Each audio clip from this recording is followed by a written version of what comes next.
Good Tuesday afternoon to you. Hope you're having a great day. Thanks for joining us on Sports4CLE. Browns getting ready to face the Baltimore Ravens Sunday in an 8:20 start down in Baltimore. We will talk plenty of that a little later in the show.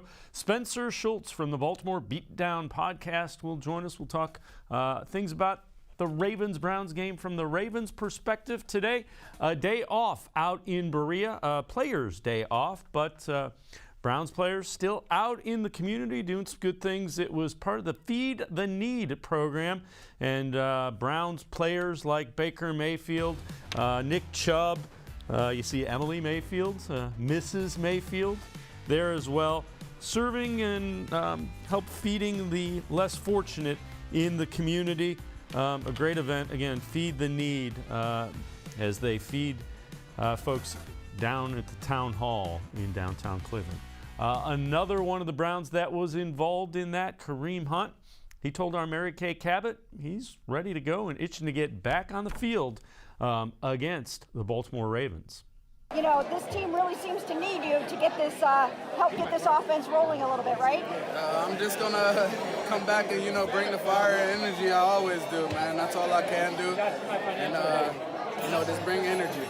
And how do you feel? How is the calf? How are you coming along? Definitely coming along very well. I'm excited. It's been a little journey, but I'm feeling pretty good. Okay. And how hard has it been for you to watch over these last 5 weeks? It's tough. I ain't never had to do something like this before, but it's tough being injured and not, being on the sideline and not being able to be called. So it's definitely, a hard thing for me. Your buddy Nick needs you back, right? Absolutely. I'm ready to go out there. I love seeing Nick go out there and ball and, do whatever he can to help win. And we need that from him. And he's going to get that from me when I come back. Let's welcome in Mac Robinson from 92.3 The Fan. So, Mac, Browns hopeful that not only Kareem Hunt will be back, but Jack Conklin at right tackle.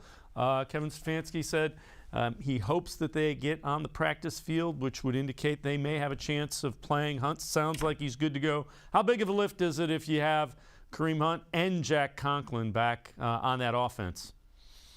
Well, I think, Dave, what we've learned so far is the fact that, Nick Chubb might be the heart, but when you look at Kareem Hunt, he really seems to be the soul for this offense. Because, again, you have that dynamic duo between the two, and that's nothing to take away from Deandre Johnson, who's a phenomenal back behind the two of them as well. But at the same time, I look at the way this offense kind of really explodes, and, Kareem Hunt has really been that energy guy for this offense. But on top of that, even bigger, in my opinion, has been Jack Conklin, because Blake Hance, he's somebody who can be a good replacement for you, and he's played in multiple positions along the offensive line, both on the left and right side of the line.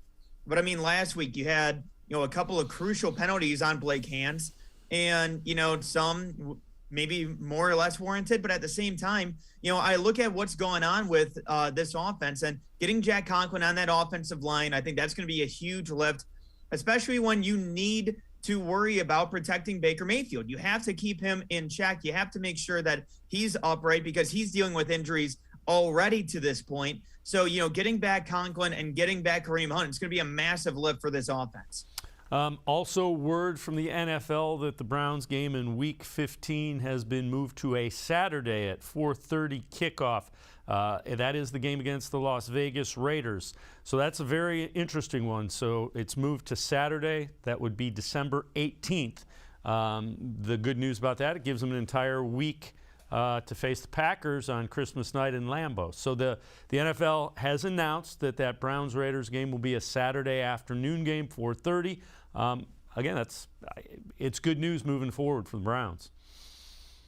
Yeah, I completely agree with that, and especially, too, because of the fact that, I was concerned if that was going to be a little bit of a night game, so it's a different kind of feel, but given the fact that you're having back-to-back weeks where you're playing at 4:30, basically, on Christmas and the week prior on December 18th, like you mentioned, it gives the Browns a chance to get into a bit of a rhythm when it comes to these back-to-back games late in the season. And the nice thing is that, following that Packers game, it ends up going into a Monday night game. So it gives them even more space to get prepared for some of these games. So, I look at down the stretch, and I think that this is really beneficial for the Browns especially. And, the Raiders are no slouch so far this season. Max Crosby off the edge, as well as Yannick Ngakoue on the other side. I think it gives the Browns a little bit of a chance to prepare for them and be able to kind of rest up going up against Aaron Rodgers and the Packers on Christmas Day. So Rich Eisen from the Rich Eisen Show on Peacock gives us a little bit of perspective for Browns fans regarding Baker Mayfield. Here's Rich Eisen. All right, here we go. Please. What year you starting with, Chris? 1999. Just read them off, man. It's just like Tim Couch, Ty Detmer, Doug Peterson, Spurgeon Wynn, Kelly Holcomb, Yeah. Jeff Garcia. Oh, they went to the playoffs with Kelly Holcomb. Luke McCown, Trent Dilfer. Yeah, keep going. Charlie Fry. All of them. Derek Anderson. Let's get them all back. Brady Quinn. One Ken Dorsey. revolving Bruce door Gradkowski. after another. Colt McCoy. Keep going. Jake Delhomme. Yep. Seneca Wallace. Yep. Brandon Whedon. Oh, yes. Thad Lewis. That's a first rounder, by the way. Jason Campbell. Uh-huh. Brian Hoyer. Keep going. 2013. Johnny Manziel. Keep going. Connor Shaw. Another first rounder. Josh McCown. Let's not forget about the whole McCown family. Austin Davis. Yes. Cody Kessler. Correct. RG3. Keep going. Josh McCown again. Deshaun Kaiser. Yes. Kevin Hogan. Oh, yeah. Now we're in the Hugh Jackson era. Tyrod Taylor. Can't start him over Baker. And now Baker Mayfield. Can't start Tyrod Taylor over Baker unless you did after drafting him. Oh, that's what they did. How many was that? Come on now, people. Did you forget Case Keenum? Don't forget Brooklyn? Case Keenum. And then Case Keenum for one game. Come on, this year. people. Is that what you want back? Because that's what you're inviting through the door. And Mac, his point is, if it's not Baker Mayfield, who is it? Yeah, because he's spot on. Again, I love Browns fans, but the fact that we get so reactionary because this is what happens this year. Again, I'm not saying it's an excuse for Baker Mayfield because there is blame to go around. But at the same time, I look at this coaching staff and Kevin Stefanski. Look, Baker Mayfield, he is hurt. You can see it on Sunday. There was a couple of hits that he took, and it ended up looking like he was limping because, again, that back heel is hurt, so that planting foot is hurt, so he can't throw, on top of the shoulder injury, and then he has the other knee injury that he's dealing with. So when it comes to Baker, I understand that people want to have that reactionary mindset, whatever, that's fine. But at the same time, Aaron Rodgers is not walking through that door. Russell Wilson and Sierra, they are not walking through that door. And at that point, who are you looking to? Jimmy Garoppolo again? Are you looking at Derek Carr, and that's even maybe a marginal upgrade, if that? I look at this, and I'm not putting a rookie out there for a Browns team that needs to win now. Last year, you saw what happens when Baker is healthy, when he's able to work in rhythm. My concern when it came to Baker Mayfield's injury and the whole thought process of wanting to move on from him is the fact that you're seeing what happens when he has to correct for that injury that he's been dealing with. I look now and I look at what's been going on with Baker. I still think that last year you can see what the ceiling was. Week 1 against Kansas City, he looked pretty damn sharp other than one interception that he threw late in the ball game, and that's because he was trying to throw it out of bounds or at least try to force a pass on the sideline. That's fine, whatever, you have those. But the fact that he's been dealing with all these injuries, and on top of that too, it's not just Baker's fault with this. You look at the defensive side of the ball, and constantly throughout the team, penalties, 18 penalties on Sunday, 18. That's more consistent that we're seeing from play week to week. That's what I'm concerned about more than anything. And the talk about that it needs to be on Baker. Look, I think that there's enough blame to go around, but the piling on of Baker, I disagree with, and I completely agree with Rich Eisen. I don't think that there really is a plan B because there's no other quarterback option that's a marginal enough upgrade that makes enough sense for the Browns to make Andrew Berry go and make that move. I just don't see that. I just don't see that coming down. Yeah, again, in order to move from Baker Mayfield, you got to know what you're moving to, I think. And Exactly. right now, there isn't that option. All right, Kevin Stefanski and Baker Mayfield were both asked yesterday about, are these guys on the same page with the offense? Here is the answer to that question. Yeah, I do think we're on the same page. Obviously, we want to make sure that our offense is scoring more points than it is right now, and I take a lion's share. You can put that responsibility on me. I need to do better. There are plays that we just didn't do a good enough job yesterday in giving the guys an opportunity. But I do think that as a collective group, we're on the same page. Yes. We're going to take a lovely vacation during bye week together.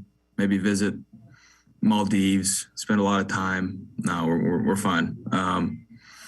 No, I think we watched the film as an offense, watched the whole game together, talked about all the things that are hurting us, all the things that, it was one of those meetings where you just own up to your mistakes, own up to the plays where we have to be better. And penalties is a big thing for us. Obviously, I have to take care of the ball. That's very obvious. But penalties, we can't keep putting ourselves in bad positions. We improved in the red zone yesterday. We were 2 for 2, which was what I had been stressing on.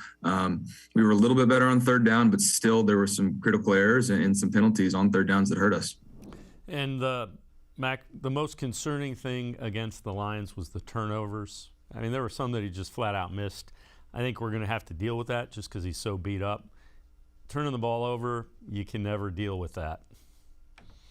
Yeah, because again, you shoot yourself in the foot enough times they're going to bleed out. I look at the way that this offense has played out so far, and, overall, I really think that Baker Mayfield, obviously, like you mentioned, he needs to take care of the ball, but again, he mentioned it too, and he stressed it, the penalties is a massive part that ends up, shooting yourself in the foot. Time and time again, where you end up, having one of those conversions, or at least getting it to third and manageable, and then, an offside or a false start ends up setting you back from, maybe a 3rd and 3 all the way back to a 3rd and 13. And I think that that's the part where I'm looking at this, where, I'm taking issue with the way that that's being executed on the offense, and it's not necessarily, just one or the other. I do think that this is something that has become consistent. And I think that overall the Browns need to clean up both the turnovers and the penalties. But I think that the penalties are something that end up killing them down the stretch, because it ends up putting them in these positions where they have to force the ball down the field. They have to force the ball into tight windows and trying to pick up those first downs. And it ends up causing those turnovers and causing more stress on trying to force those big plays. Mac Robinson from 92.3 The Fan and I are going to step aside, take a quick time out. We will continue talking Browns football on the other side of the break. More about Baker Mayfield. Plus, we'll dive into the play calling. How has the Browns play calling been? Sports4CLE will be right back. Stay with us.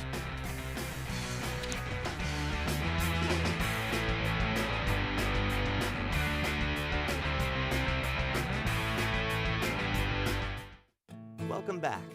Back to new friends, new classroom, and learning new things. Back to wearing shoes, man, like real shoes. Back to rushing to class. Back to having questions, lots of questions. Back to vending machine dinners. Back to too much caffeine, too late at night, but feeling like it was a night well spent. Back to pursuing your dreams and taking control of your future. Come back to go forward.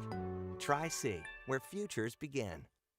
When it comes to selling you a mattress, most retailers are handing you a long line of extra steps that drive up costs and create confusion. At the Original Mattress Factory, we simplify the mattress shopping experience by building mattresses and box springs in our own local factories and selling them direct to you. It's short, sweet, and simply makes sense. So experience more than just the mattress store. Experience an original, the Original Mattress Factory. The Ohio Lottery Partners in Education program recognizes role model students and teachers from across Ohio. Nominations can now be done completely online. To nominate a deserving teacher or student, go to OhioLottery.com. In the About section, find Partners in Education. There you will find links to the nomination forms. Students kindergarten through 12th grade can be academic all-stars. Teachers can be honored as a Teacher of the Month. The Ohio Lottery Partners in Education, where stars shine.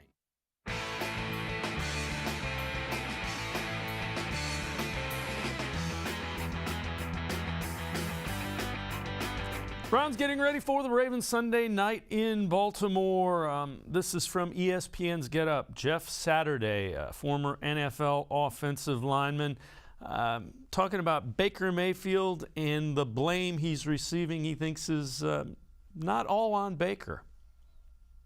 How quickly they are a 6-5 football team that is clearly in the mix of the AFC North. This is the 47th freaking quarterback we've had in Cleveland, and we won one game a year. Here is the guy all the fans were behind. Last year, Kevin Stefanski got Coach of the Year or whatever award he did get Coach of the Year. Okay, so we've given him a full pass. This has not been Baker Mayfield. Their punter dropped a punt to lose to the Chiefs. The defense can't stop a soul, and they got all kinds of Pro Bowl names on the back of their jerseys. Baker Mayfield is playing with one arm, one leg. His organs have been moved around, whatever this thing is, and we're going to beat him up because, and by the way, they won the game. This game tied the Pittsburgh Steelers the week before. Hey, just Saturday. They won the game, and the fans are booing. Hey, here's my issue. I don't care about the fans either, but if you're Baker Mayfield, you sucked, but you won. In Cleveland, you're not used to winning. So, hey, you know what? Sometimes we have a bad day. At least we won. At least we're in the AFC North hunt. So, Mac Robinson, let me ask you that. What have you thought about the play calling by Kevin Stefanski? You know, when it comes to Stefanski, it's much like the rest of the team. It's been inconsistent. You know, week to week, sometimes you see Stefanski be masterful with the way that he has his play calling. You know, again, looking at against the Bengals, and even to an extent against the Lions, there were some pretty good play calls in there. But then you look back against the Chargers early on in the season. You know, there were a few times throughout this year where Kevin Stefanski's left me wondering, what are you thinking, man? Where are you going with this? I don't necessarily think that Stefanski has been, you know, again, up to that standard that he had set for himself last year. Again, coach of the year, like Saturday mentioned. And I think that part of this, again, like I said, nobody's without fault, you know, with the way that this entire game and this entire season has played. But I look at the play calling from Stefanski, and it could be better, honestly. And I think that there could be some improvement when it comes to that aspect of it. But I also do think that part of it is because you're playing Baker Mayfield, who is injured and is limited. So therefore, because of that, you have to kind of limit back and scale back that playbook that, you know, in the offseason, we heard all about how we're getting into the advanced stages of this playbook. We're getting advanced. We're going more and more and adding in compared to what we had last year. Now you look at where the Browns are at. I'm struggling to see where the improvements have come. It almost looks like a scaled back version from what we've seen last year. So, you know, I look at the way that this has played out. I think Stefanski's play calling, you know, it's been good at times, but much like this team, it's been very inconsistent. Yeah, the thing that, and again, Jarvis Landry's clearly not 100%. That MCL in his knee is bothering him without question. You don't have to watch him very long to see he's not as explosive as he normally could be, and he's not quick in and out of breaks. The thing that I wonder, though, David Njoku has a huge game against the Chargers, and they seem to scheme up mismatches, and I think that's great, and we haven't seen that since. How much have they missed Kareem Hunt? Because that's another guy that you can exploit mismatches on in the passing game. That's what I want to see in these final games. I want to see you start to scheme up mismatches with what you have. And between Hooper, Njoku, Hunt, you have the ability to scheme up some mismatches. Absolutely. And Dave, you hit the nail on the head when it came to Kareem Hunt not being out there because, you know, yesterday we're used to seeing at least like 4 or 5 targets for Kareem Hunt when he's out there. You know, meanwhile, on Sunday, the only 2 targets they went to a running back were to Nick Chubb, and one, it was a good play action, dumping it over the defensive end over to Nick Chubb for that touchdown. But, I mean, other than that, you know, you don't see many targets for Demetric Felton. Felton is a productive player. He can be, but he is a role player. We have to keep that in mind that he was a 6th-round pick for a reason. You know, again, he's a very talented player, and he can be productive, in a specific role. But at the same time, you know, Kareem Hunt is an explosive player who has led the league in rushing. He adds a different dynamic to your offense. So I do think that, you know, again, like you said, you're missing dimensions from this offense. And, you know, again, like you said, with David Njoku, he's somebody who can, you know, go off. Only had 20 receiving yards on Sunday. But meanwhile, you had Austin Hooper, who had 53. He led your team in catches, tied with Jarvis Landry with 4. So, you know, again, I look at the way that this team has played out. It goes week to week, and you have those different mismatches. But again, when you're not consistently taking advantage of some of those guys, and it feels like you're leaving plays out there on the field, I just wonder what is really missing and what Stefanski can really go to at this point. Between the different mismatches every single week. It seems like he just leaves plays out there from time to time. Yeah, it's kind of a head scratcher. So let's take a look. Pro Football Focus's highest graded Browns through 11 weeks. No surprise, the highest graded of the Browns is Myles Garrett, 91.9. Then you got a couple of offensive linemen, Ward and Chubb. So that's not a surprise. What I would say is I just get a feeling, and I could be way off base, I think you're going to see Myles Garrett and Jadeveon Clowney kind of show up, especially against the Ravens. Just a gut feeling that I have with them going against Lamar Jackson. Yeah, and especially given the fact that they've been so good at, setting the edge and stopping those runs. And, especially, too, they were affecting some of those plays when it came to Deandre Swift. Again, he's somebody who normally really kills you in the passing game, only held him to 3 catches, didn't get a single yard when it came to his receiving yards on Sunday. Obviously, didn't do great when it came to on the ground, when it came to the Browns' run defense. But at the same time, I agree with you. When it comes to Myles and Clowney, both of them have been doing great jobs, getting their high pass rush win rate throughout this season, being very successful off the edge. And I'd also be looking out for Takk McKinley if he's able to come back this week. I think that would be a huge addition for them on Sunday. Again, getting a little bit of a mix when it comes to Clowney, Garrett, mixing in McKinley there as well. And just one thing I wanted to note as well, of the 5 that they have for the highest graded Browns, if you notice, all 4 of the 5 have been extended already when it comes to Garrett, Bitonio, Teller, and Chubb. Denzel Ward, he has that 5th-year option coming up next year that's already been picked up. I would expect something to get done because he has just been that good. Again, early on in the season, he was somebody who was getting picked on. Now, all of a sudden, he's getting picks. So I look at the way that Denzel Ward has played throughout this year. Yes, he has dealt with some injuries, but at the same time, I do think that he's somebody who could get an extension down the line. Yeah, that would make a whole lot of sense. Mac Robinson from 92.3 The Fan and I are going to step aside, take a quick time out. On the other side of the break, we'll take a look at some of the Browns that were on the Pro Football Focus Team of the Week. A couple of offensive linemen. Mac Robinson and I will be back. You can also hear Mac Robinson this Friday on 92.3 The Fan, 3:30 to 7. So listen in to Mac Robinson, 92.3 The Fan, 3:30 to 7. We'll be right back after this timeout.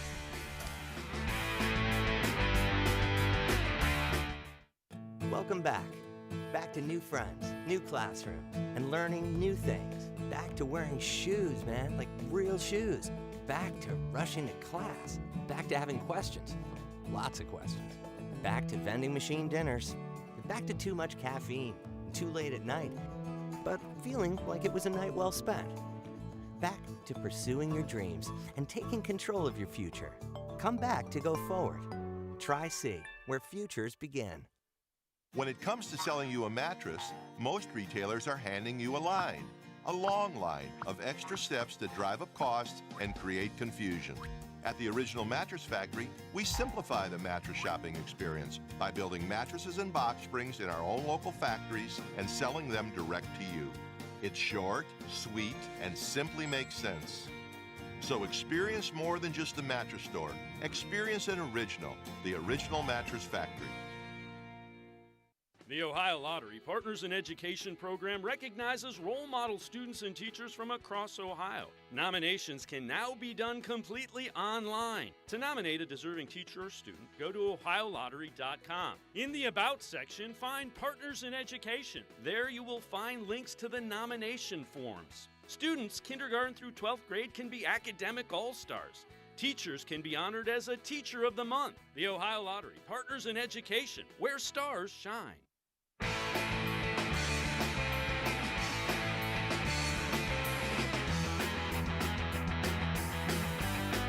We continue talking Browns. Marcus Spears from Get Up about Baker Mayfield getting upset about fans booing him in the criticism. In the offseason when we were talking about Cleveland being a really good football team, there was no – Baker Mayfield wasn't talking loud. He wasn't being out here trying to, create this persona. This is what makes me, very angry about this. Hey, bro, this is adversity. This is the time for you to step up and lead.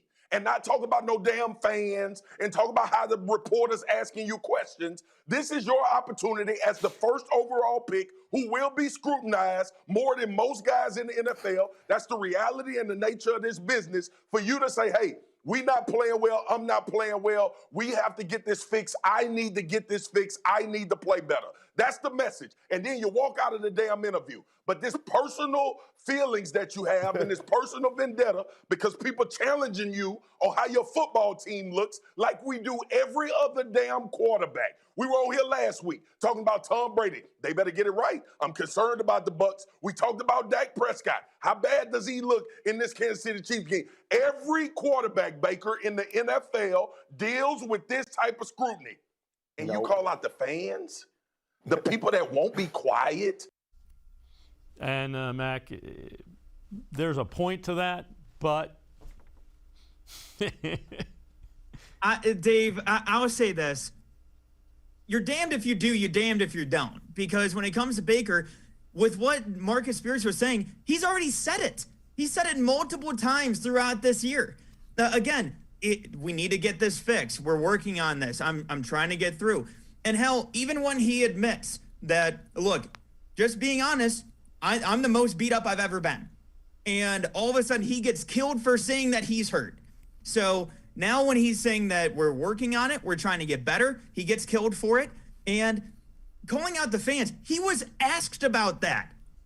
He's answering the question that he was given. I don't know. Do you want me to just not answer at that point? And I'll also say this too. It is a personal gripe for me too that I get annoyed by it when I'm also at the games. Because you look back, Peyton Manning had those fans in Indianapolis. The second that he came on the field, you could hear a pin drop when he got out there. I'm not expecting fans to be completely quiet because that's not realistic, again. But at the same time, when you constantly have people that are going over and over again and cheering, I get it. I'm happy for it. But again, you got to be, when the offense is on the field, you want to make sure that they're able to go ahead and do this, that they're able to go ahead and take care of business. I don't understand why he is getting eviscerated for this because he's answering a damn question. I think that it's overblown. He's giving you what you want. You wanted him to answer. And because on Sunday, again, when he had a lot of those high emotions, I don't blame him for not wanting to speak to the media. And then when he does speak to the media, he gets killed for answering honestly. We give credit to tons of other players who do the same thing, but all of a sudden when Baker actually answers and says what he feels, all of a sudden now we're upset about it. I think that it's completely overblown, and I think that it's beyond ridiculous. Yeah, and to make your point, a lot of the times when people go off on Mayfield, he's simply answering a question he was asked, and that's the case again here. All right, this is a screen grab, and let's take a look. Pro Football Focus every week gives a team of the week at each of the positions, and this one kind of surprised me. The Browns, they have Tretter and Joel Bitonio, two of their offensive linemen, graded out on the team of the week. And the reason that surprises me is because I know the offense ran the ball effectively, but they didn't play very well against the Lions. That was not a performance that, and they found a way to win. That's the best thing you can say. They won. Right. I mean, in the words of Bill Cowher, who cares if we won ugly? You know, I look at the way that this game played on Sunday, and you know, there was some good play from Bitonio, but I mean, again, when you're putting up 13 points against the Lions, it was the least amount of points that the Lions have allowed all season, including the preseason. So, you know, again, I look at the way that this played out, and am I a little surprised that the Browns got two linemen on there? Yeah, I would say so.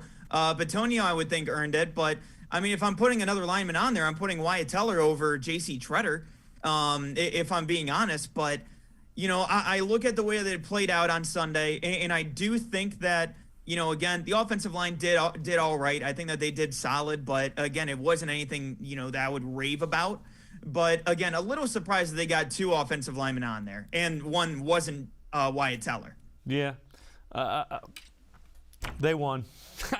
That's all you can say. Yeah. 6-5. Kevin Stefanski talked a little bit about what he's seen this season from Denzel Ward yesterday. Here's Stefanski on Ward. Yeah, that was a great play that he made on that interception. He's come up big for us in the last few weeks, especially making plays on the ball. So he's got to continue to challenge those receivers and very simply don't let your man catch the ball. Take your guy out of it.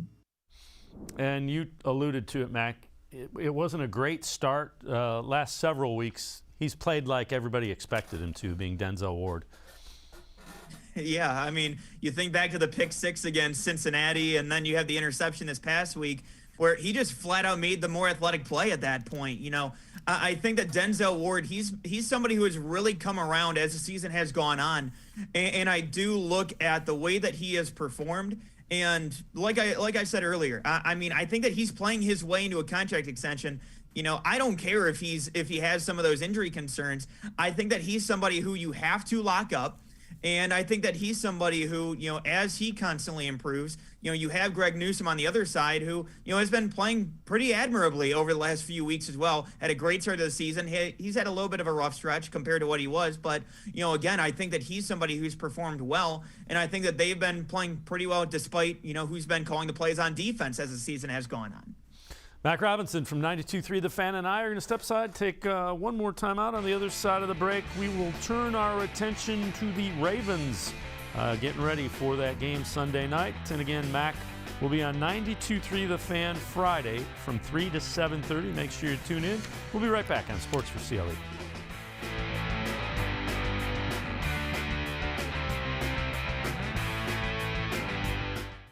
When it comes to selling you a mattress, most retailers are handing you a long line of extra steps that drive up costs and create confusion. At the Original Mattress Factory, we simplify the mattress shopping experience by building mattresses and box springs in our own local factories and selling them direct to you. It's short, sweet, and simply makes sense. So experience more than just a mattress store. Experience an original, the Original Mattress Factory. The Ohio Lottery Partners in Education program recognizes role model students and teachers from across Ohio. Nominations can now be done completely online. To nominate a deserving teacher or student, go to ohiolottery.com. In the About section, find Partners in Education. There you will find links to the nomination forms. Students kindergarten through 12th grade can be academic all-stars. Teachers can be honored as a Teacher of the Month. The Ohio Lottery Partners in Education, where stars shine. Thanks for buying a fishing license. I want you to picture all of the great things this simple purchase does. Like building public boat ramps, keeping local waters clean, and maintaining a healthy fish population. What's Mom doing? When you buy a fishing license, you do a lot. Every dollar protects and maintains your local waterways for future generations to enjoy. Visit takemefishing.org.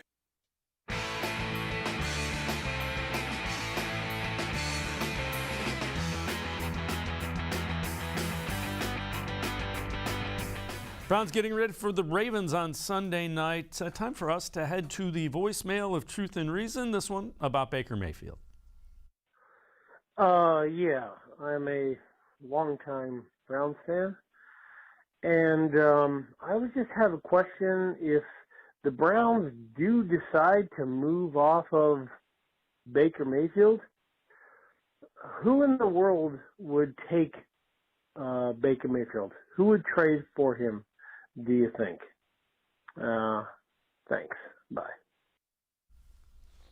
Mac, I think there's a number of teams that would trade for Baker Mayfield. Again, anybody who needs a quarterback that has a coach that thinks he can fix him, and coaches generally think they can fix pretty good players.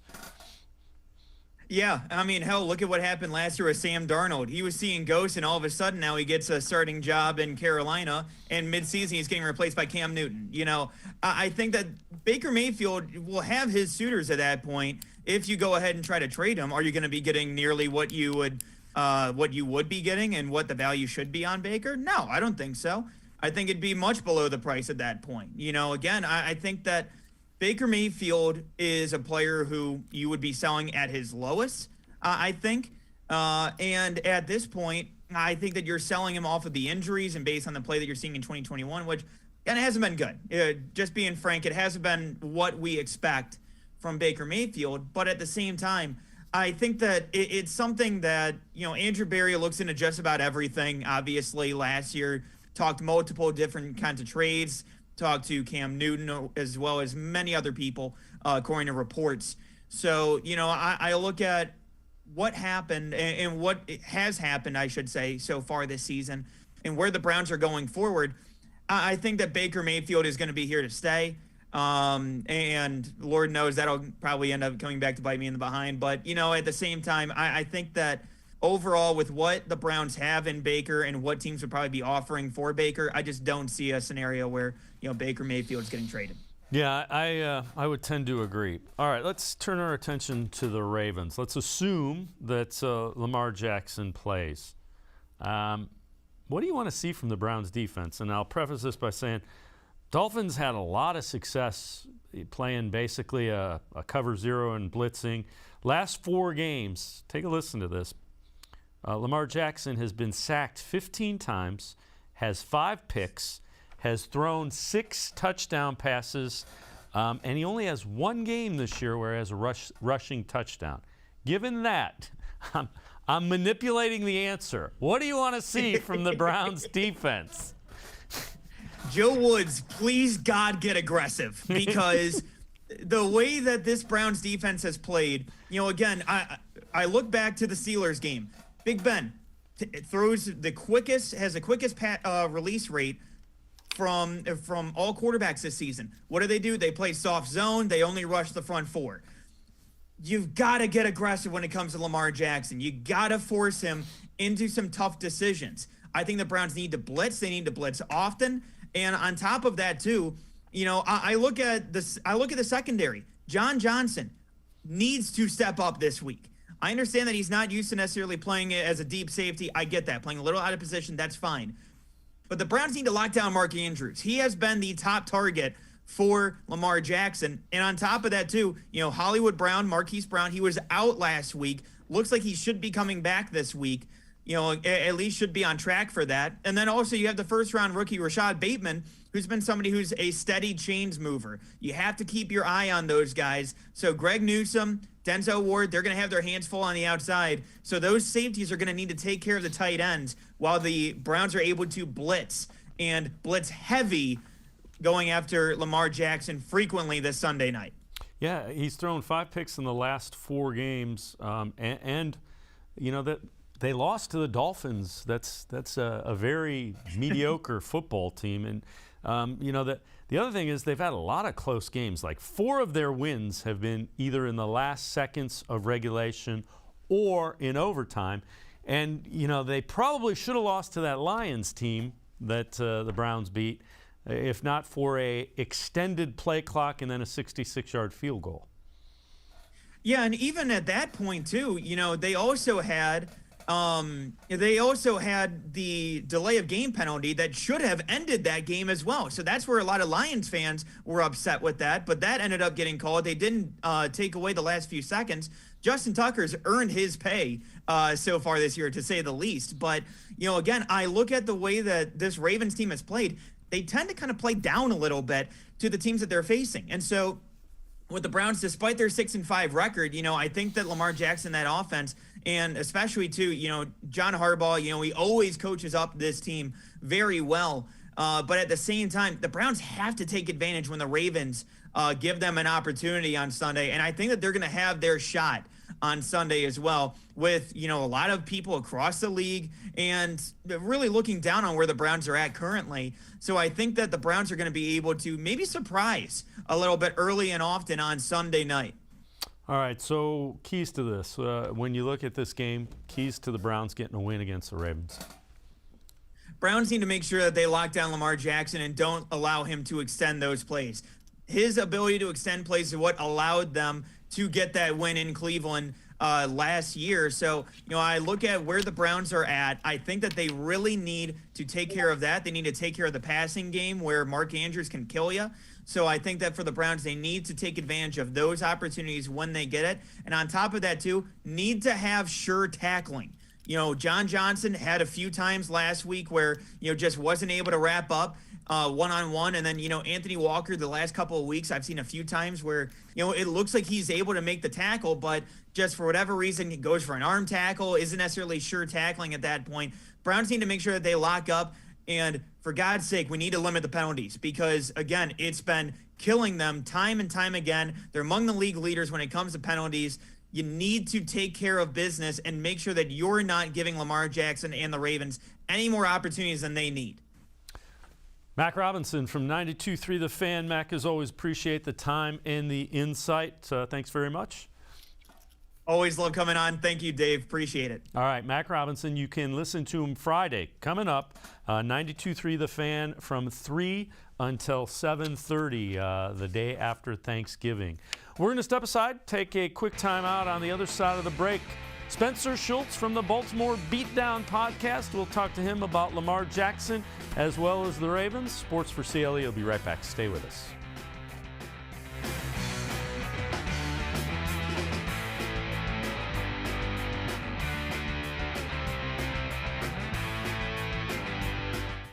Welcome back. Back to new friends, new classroom, and learning new things. Back to wearing shoes, man, like real shoes. Back to rushing to class. Back to having questions. Lots of questions. Back to vending machine dinners. Back to too much caffeine. Too late at night. But feeling like it was a night well spent. Back to pursuing your dreams and taking control of your future. Come back to go forward. Try C, where futures begin. The Ohio Lottery Partners in Education program recognizes role model students and teachers from across Ohio. Nominations can now be done completely online. To nominate a deserving teacher or student, go to ohiolottery.com. In the About section, find Partners in Education. There you will find links to the nomination forms. Students, kindergarten through 12th grade, can be academic all-stars. Teachers can be honored as a Teacher of the Month. The Ohio Lottery Partners in Education, where stars shine. I am powerful beyond my wildest imagination. I will define my future. I will keep challenging myself to improve. Because I am a future leader of this great nation. I will be responsible for raising a beautiful family. And educating not only my generation, but many more to come. I will make a difference in my community. And I will stand up for what I believe in. I will not settle for simply chasing my dreams. I will achieve them. Because I was given a chance. An opportunity. A home. At Family, Career, and Community Leaders of America. The ultimate leadership experience. FCCLA has been one of the greatest experiences of my life. It's made me who I am today. Join us. We'll build a new future together.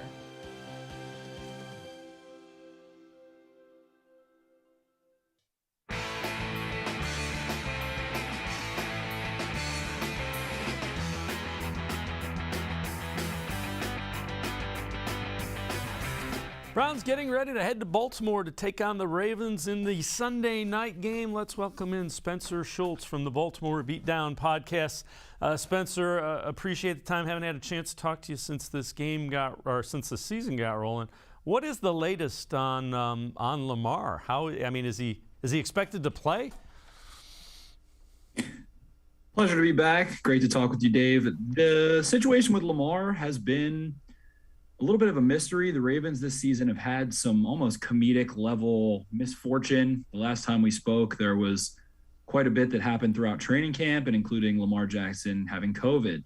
He has now missed practice 3 separate weeks with some sort of illness that was not COVID related this season. In his career, he has missed practice or game 6 different weeks, dating back to 2018, actually ahead of his first start as the Baltimore Ravens starting quarterback. He had to go to the hospital for 2 nights ahead of his first start against the Cincinnati Bengals and ended up being able to play in that one. The rumors were that, not even rumors, Marlon Humphrey said in a press conference that Lamar was curled up on the team plane and was really disoriented, had no idea when the plane landed, kind of was a little confused. So it sounds like he might have had a fever and just been a little bit out of it. So Tyler Huntley ends up stepping in for him, but Lamar was back at the facility today. John Harbaugh has said that he's feeling better. They're taking it slow with him, giving him time to rehydrate and rest and make sure that he's 100% good to go. So Lamar should be good to go this weekend unless there is new information that comes out in the contrary. When he has played, what have you seen from him?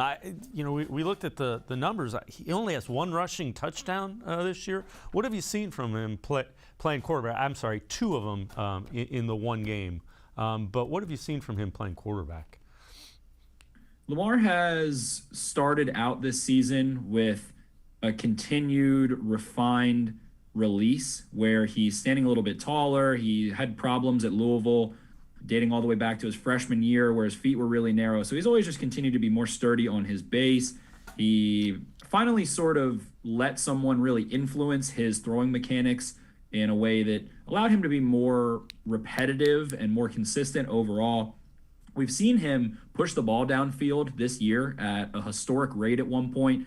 For the first 2 months of the season, he was averaging average depth of target or air yards of about 12 per throw, which would have been the highest in the NFL at one point, all the way up to 18 through 3 games. So he was really pushing the ball downfield. We've seen him hesitate to get the ball out underneath. That always seems to be a common denominator, especially when he doesn't trust his offensive line or his protection, which feels like it's been a little bit better than it's given credit for this year. We've seen him leave some empty pockets, get a little bit frantic a little bit early, and a lot of trouble, obviously, that Miami Dolphins game with pressure in his face, and he tries to throw around the pressure instead of over top of the pressure, which was something interesting that we saw Tyler Huntley do pretty well against the Bears. While Huntley wasn't incredible, when there was free rushers, Huntley stood tall and threw over top of them with a tall platform, tall base, and high release point. So something Lamar could take away there. But overall, he's been really dynamic. He's led the Ravens to magnificent comebacks. They have come back in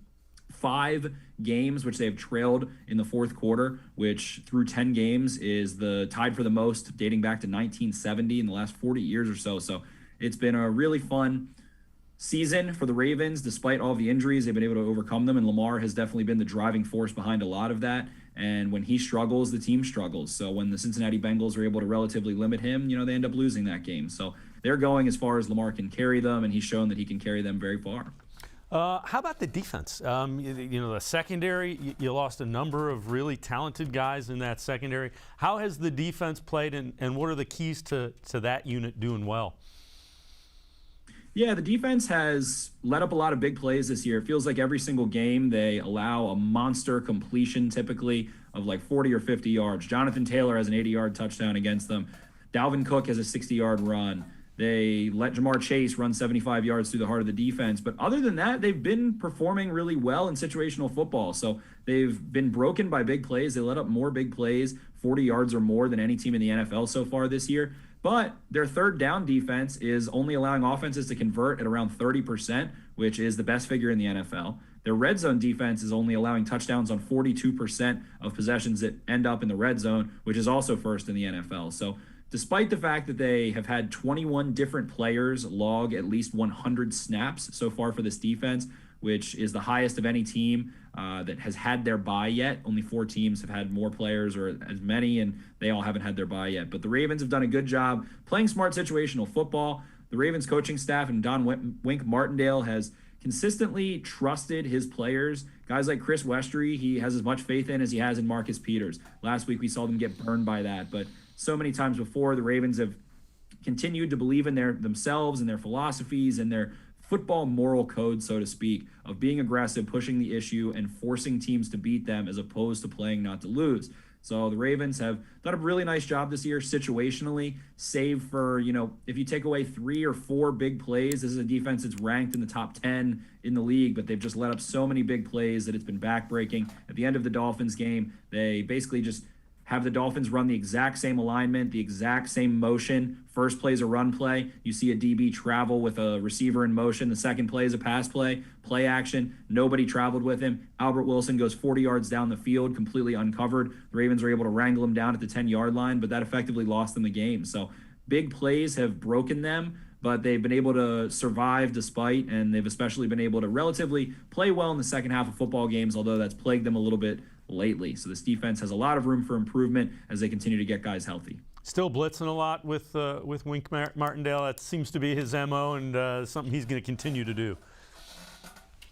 Right on. Wink Martindale, before he was a football coach, was a CDL truck driver, driving big rigs. He wears a gold chain. He has Ricky Henderson blades on. He has a gray mullet. He wears new Jordans every single day, the players all say. Every year they get him Jordans for Christmas. So he's a guy that he's going to go to that proverbial poker table. He's going to push his chips in every single time when it's down to the final two. And he's going to make you beat him. That's what they believe in. It also factors into their analytics. So they believe that they hold teams to a 54% completion rate when they blitz. The league average is 63%. So they want to make quarterbacks uncomfortable. They want quarterbacks to be off platform, and they trust their long press corners, Marlon Humphrey, Chris Westry, Anthony Averett, and Tavon Young as well, to be able to disrupt the timing a little bit, and they want to force you to get the ball out. And they got a little bit of a taste of their own medicine by the Dolphins, who executed that game plan really well. So I think it inspired the Ravens to even go a little bit harder in that sense. But Wink Martindale's a rambling, gambling man, and he's not going to back down from anyone. It's part of the Ravens' identity at this point, dating back to Rex Ryan and even before that. So it's in their blood, it's in Wink Martindale, and it's not going to stop anytime soon.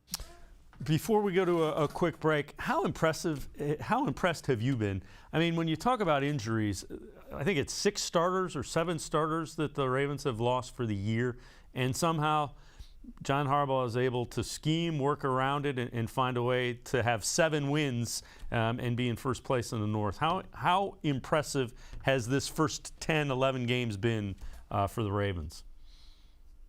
Super impressive. A lot of the Ravens fan base is a little bit down on certain aspects, but they've had Dragon's blood late in games. Like I mentioned, 5 wins where they've trailed in the fourth quarter, the most in the NFL this year, and only 4 other teams have accomplished that since 1970. So like I said, they just ultimately trust Tyler Huntley the same way that they trust Lamar Jackson. On 4th down against the Bears last week, they go for a conversion the same way they would on 4th and short if Lamar Jackson was in the game. They trust Chris Westry to play like he's Marcus Peters and be on an island one-on-one. And as a player, they buy in. They have full confidence. The coaching staff has full confidence in their players to execute. They have their beliefs. They're set in their ways, and it allows them to not fall into peril, so to speak, when they're trailing late in games. So they've done a really nice job super late in games. That's been their MO this year. Previously, it was kind of blowing teams out or not able to come back from 2-score games, but that's not the case anymore. So they've kind of flipped that identity a little bit, so to speak, offensively, and they're competing wire to wire. And it's been a really fun roller coaster to be on as someone who covers the Ravens this year. Spencer Schultz from the Baltimore Beatdown podcast and Iron Step say take a quick time out on the other side of the break. We will dive in a little bit deeper into the Browns-Ravens matchup coming up Sunday night. Sports4CLE will be right back. Stay with us.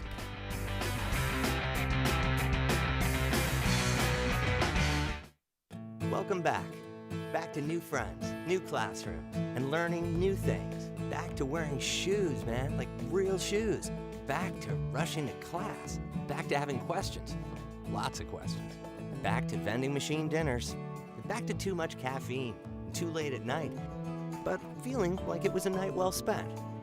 Back to pursuing your dreams and taking control of your future. Come back to go forward. Try C, where futures begin. When it comes to selling you a mattress, most retailers are handing you a line. A long line of extra steps that drive up costs and create confusion. At the Original Mattress Factory, we simplify the mattress shopping experience by building mattresses and box springs in our own local factories and selling them direct to you. It's short, sweet, and simply makes sense. So experience more than just a mattress store.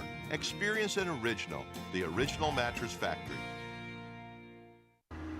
I had to leave my parents. I had to move schools. I don't know anyone here. Everything keeps changing. Why is this happening to me? I'm sure glad you're here. Change a child's story. There's a child in foster care waiting for a volunteer like you. Learn how you can help at casaforchildren.org.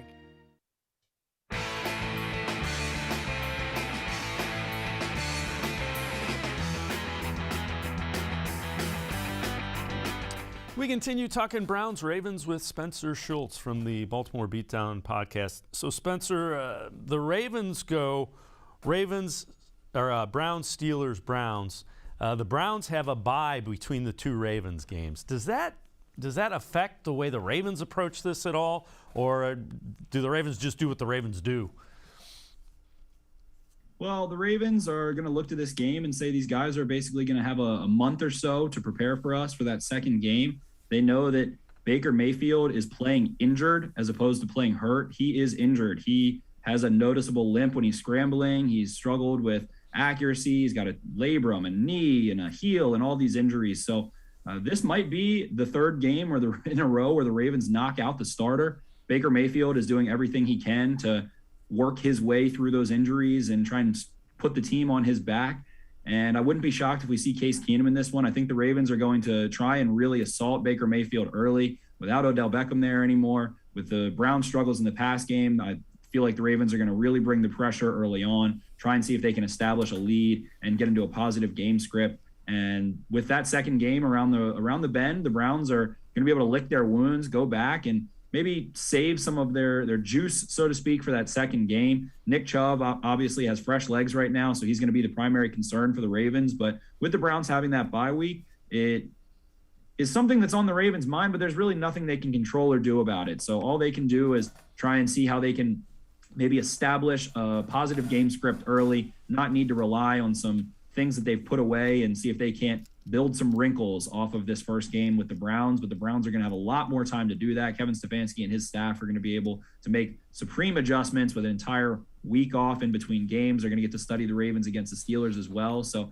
it certainly is in Cleveland's advantage in that situation. But at the end of the day, these two teams play each other twice a year. They're battle tested against each other. They know each other very well. There's been high scoring affairs. There's been blowouts and everything in between the last couple of years. So it doesn't change a ton other than the fact that the Browns are going to be able to have a little more time to rest, recuperate, and just solely focus on the Ravens and make adjustments from week to week. So I think a lot of people are anticipating the Ravens to win the first one, as the Browns haven't had their bye yet. They're kind of limping into this one, especially offensively, despite how strong their defense has been. But they're going to be able to get a little bit more healthy, come back, and get guys like Kareem Hunt and Jack Conklin back, who are obviously trying to work their way back from IR right now, but that's a tall task when these guys are maybe out of football shape a little bit and only have a couple days to get into it. So the Browns are going to be a little bit more at full strength in that second matchup and going to be in Cleveland at home. The Ravens are going to be in the third game of 3 consecutive divisional games. Those are AFC North football games. It is violent, hard-hitting football, as it always is. So the Browns definitely have an advantage in that second one, and the Ravens obviously have an advantage in this first one.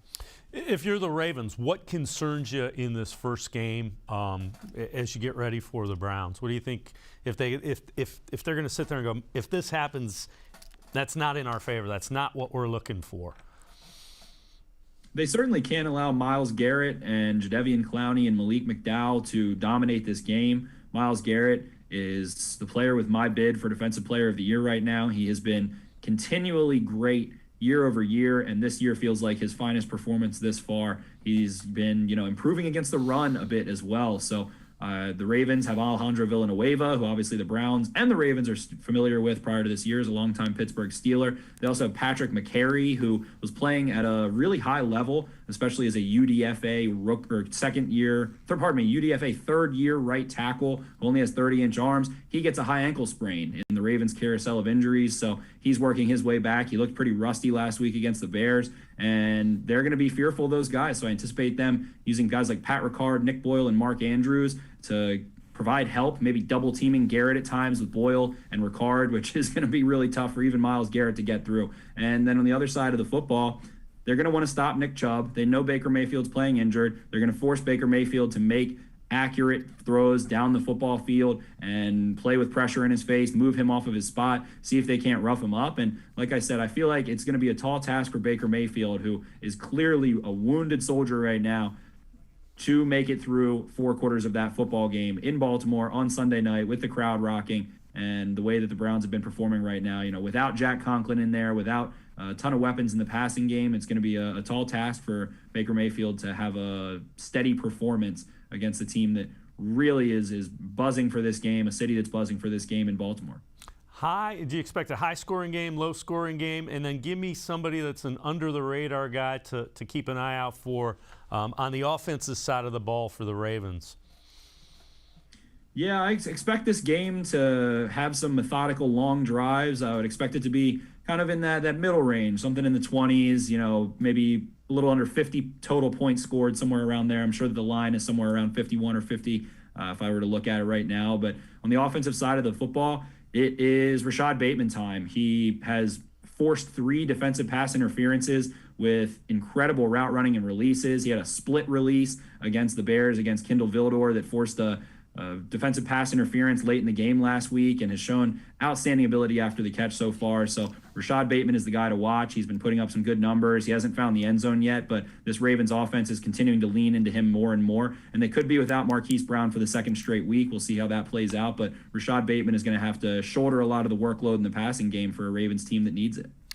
Spencer Schultz, appreciate the time and the insight. Hey, I hope you can join us again in a couple of weeks when we do it all over again. But thanks so much. Always appreciate your time and insight, Spencer.